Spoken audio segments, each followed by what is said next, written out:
Good morning, people. Buenos dias. We are going to get into our indigenous resistance and colonization.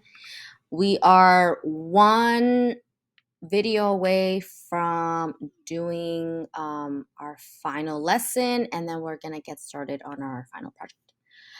If you have me for world history, this will be our 2.8.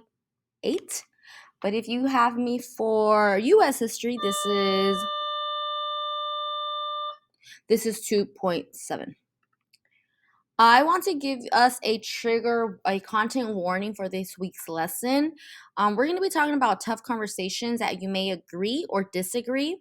But remember that these are counter narratives. These are stories that have not been told to us and that have been kept away, right? And silenced. Also, we have to think about the dehumanization of Native people and also think about assaults on their bodies and lands, and it's not easy to learn about. In addition, in no way, shape, or form am I forcing you to think of a certain way, believe in something you may not believe in. However, whoa, that was weird. However, I want you to come in this lesson with an open mind and think about how these stories um, are effects of colonization, okay? And to move forward, we have in California the Fair Education Act. It was signed on July 14th, and basically what this act tells us is that it gives us California the right to include fair, accurate, and inclusive and respectful reference to contributions by people with disabilities and members of the LGBT community, history, and socials in our curriculum. So this is stuff that is protected, and this is why we need to have these stories so the people who are in this category feel represented. All right, let's keep going. So our question was, how have indigenous people been impacted by histories of colonization, right? What happened after? As you're due now, you should have watched this video, The Gender Fluid History of Indigenous Tribes, Consequences of Colonialism, the Spanish Enforced the Gender Binary. Excuse me. Because with religion, there came the idea that man and woman should be married, right? That's what essentially started in religion. And so you have a lot of like the black and white, right? About girl and boy. How men should dress, how men should act, how women should dress, how women should act. So that is what we call the gender binary. And so what you answered as your do not was, what did you learn about these gender fluid history of pre-colonial times? So before the colonizers arrived to these lands, there were already sets of groups who had their own sets of ways in their communities. And so what I want you to stop right now and ask yourself, like, what do you think of the two spirit? What is it? What is a two spirit? And what does it mean to you after watching the video?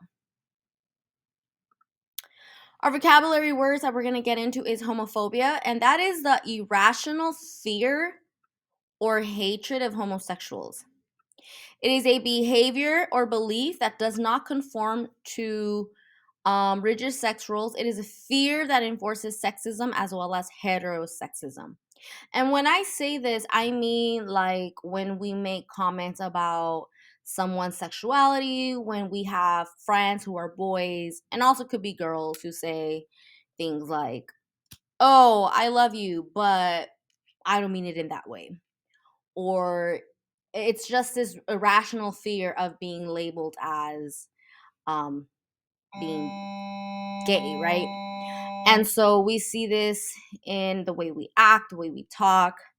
And I want to show you a little bit of some data that I pulled up. So these are the numbers of how people experience violence of the highest rates, and this is because of homophobia. As you can see, number of violent victimizations by sexual orientation. And these are people who are 16 and older. Bisexuals are so we have lesbians or gays, bisexuals, and we have straight people. People who are bisexual are the ones who experience the most victimization, the most violent crimes. And then second comes lesbians and gays, and straight, as you can see, do not experience as much. A number of violent victimization by sexual orientation and sex. We see that lesbian and gays, who are men and women, are the second highest, and the first highest who experience the most violence are bisexual folks. And then men and women are the ones who experience the less victimization.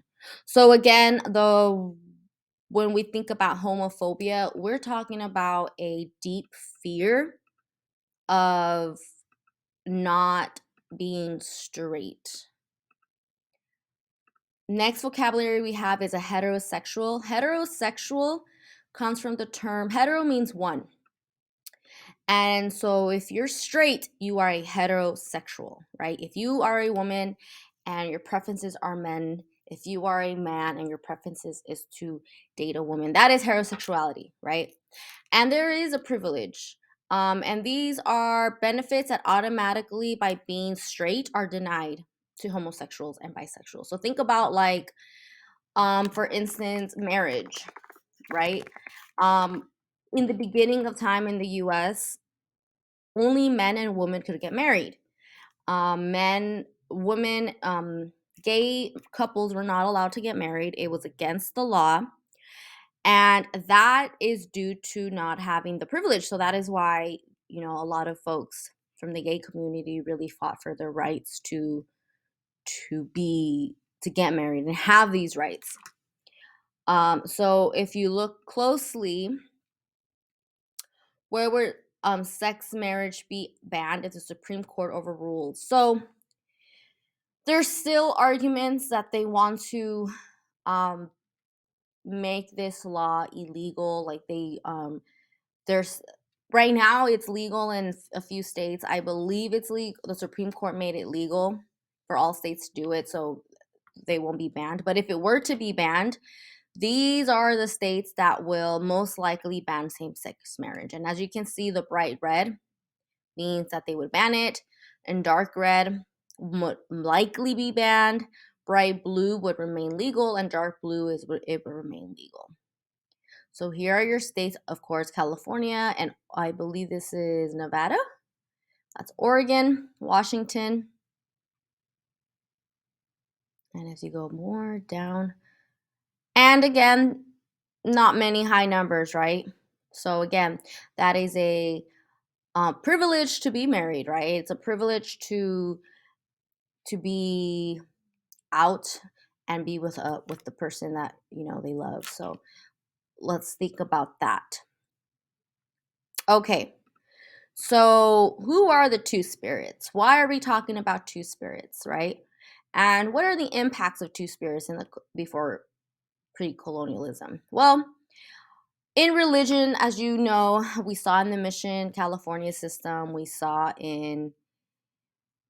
this in, if I have you for world history, um in oh my gosh, I can't talk. In the conquest of the Philippines, religion played a part. It basically was they forced Christianity and Catholicism amongst the natives. They forced assimilation and cultural domination. So we saw this in boarding schools in Mission, California. And here on the right side, you have a father with a group of Native Americans in Ohio. And this was taken in 1896. So, in the centuries before European colonists arrived in what's now North America, the indigenous people, currently referred to as Two Spirit, held unique roles within their respectives. We had our very first group of LGBTQ folks, what we would see now. They were seen as Two Spirits, and they were a very, very well respected community. And then these folks, according to the Indian Health Service, they were people who were male or female. And in their activities, they combined what men and women would do. And they would dress quite differently, right? You can see like they have the very like um the female traits, but also they did the male role. So it wasn't like now if we go to modern times, and I'm sure times have changed, but the idea of like women can only do woman things and men can only do men things. Two spirit people were seen as like very, I would say, talented, and they carry these like skills. In most tribes, they were never they were considered neither men or women, so they didn't have they weren't like it wasn't black or white, right? They were seen as like this two spirit combined. Um, where did this start? So in Canada, it was intentionally conceived to replace the French terms used by European settlers. So berdache was a offensive word, and it was considered derogatory.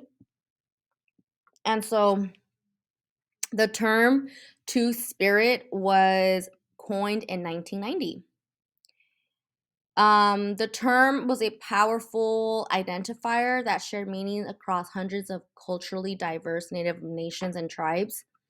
And two spirit person is different within each nation, just as it was many centuries ago. So there wasn't one kind of two spirit, they all had a different role. Two spirit is not an identity, it's a community. So it's what they want to be placed in. For example, we have this quote called and it goes Aki. I don't want to say this wrong, but it's Akiawu is my identity. I define myself first as a winkte, which is the word given to me by my people, and then as a two spirit. So this just tells you that these groups of being, a who were not heterosexual already existed in pre-colonial times, but because of colonization and religion, in order to fit in the society, that was wiped away, and they were forced to change who they are, and were forced to be in this society where you had to be one or the other. um as we see now in today's time, like we have the non-binary, we have binaries, we have women, men, we have pansexuals, we have asexuals, like all these terms that you hear, right? Well, back in the day, in pre-colonial times, that already existed. All these genders, these difference of genders existed in the past, but they didn't have these names like we do, like we have them now. Um, and I'm sure they have their own terms, but I think it's important to just have this open mind that there were impacts that colonization brought. And it's important that we discuss these counter narratives so people in today's time who feel misrepresented can find themselves in history and accept who they are and also accept others. So that is today's lesson. I hope you um, found this quite interesting. I think two spirits are just a beautiful way of thinking how humanity is. So I will see you next time, and you will be exploring more about the two spirits in your guided practice. Okay? Bye, everyone.